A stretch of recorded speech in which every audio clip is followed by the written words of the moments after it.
ഒരു 60+ അബോവ് ആ ഒരു കാറ്റഗറിയിലുള്ള ആളുകൾ വരുമ്പോൾ എനിക്ക് തോന്നുന്നു ഞാൻ നിയർലി ഒരു 2 മണിക്കൂർ 2.5 മണിക്കൂറൊക്കെയാണ് ചില സമയം എടുക്കുന്നത്. അതെന്തുകൊണ്ട് എന്ന് ചോദിച്ചാൽ എനിക്കും അറിയില്ല. ഇപ്പം ആ ഒരു ഏജ് കാറ്റഗറിയിലുള്ള ആളുകൾ കാര്യങ്ങൾ നമ്മൾ പറഞ്ഞു തന്നെ ഒരുപാട് റിപ്പീറ്റേഷൻ പറയേണ്ടി വരും പറഞ്ഞ് മനസ്സിലാക്കാൻ. ഓൾസോ അവർക്കത് ചെവിയിൽ വയ്ക്കുക, ഹിയറിങ്ങിനടുത്ത് ബേസിക്കായിട്ട് ചെവിയിൽ വയ്ക്കുക എന്നുള്ളത് തന്നെ ഭയങ്കര ടാസ്ക് ആയിട്ടുള്ളൊരു കാര്യമായിരിക്കും. അപ്പോൾ അത് വീട്ടിൽ പോകുന്നതിന് മുൻപ് അവർ ക്ലിനിക്കിൽ തന്നെ ഒരു 2-3 പ്രാവശ്യം അത് വച്ച് പ്രാക്ടീസ് ചെയ്യേണ്ടി വരും. അപ്പോൾ ഈ കാര്യങ്ങളെല്ലാം നമ്മളിങ്ങനെ പറഞ്ഞ് കൊടുക്കേണ്ടി വരും. ആൻഡ് ഓൾസോ ചില സമയം ചില പേഷ്യൻസ് ഭയങ്കര ടോക്കേറ്റീവ് ആയിരിക്കും.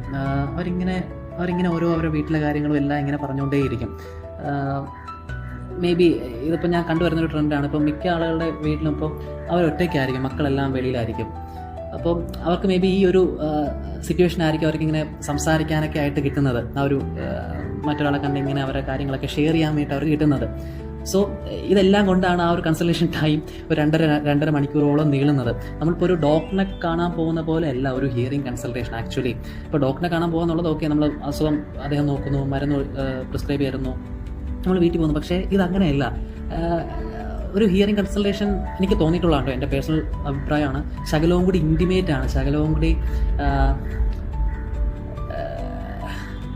പറഞ്ഞല്ലോ, ശകലവും കൂടി അവിടെ ഒരു അടുപ്പം നമുക്ക് ഫീൽ ചെയ്യാൻ പറ്റും. മീൻസ് ശകലവും കൂടി ഈ പറഞ്ഞ പോലെ ആളുകൾ ശകലവും കൂടി ഓപ്പണപ്പ് ആകും മിക്ക സന്ദർഭങ്ങളിലും, ഇങ്ങനെ കാര്യങ്ങളൊക്കെ പറഞ്ഞ് സോ യാ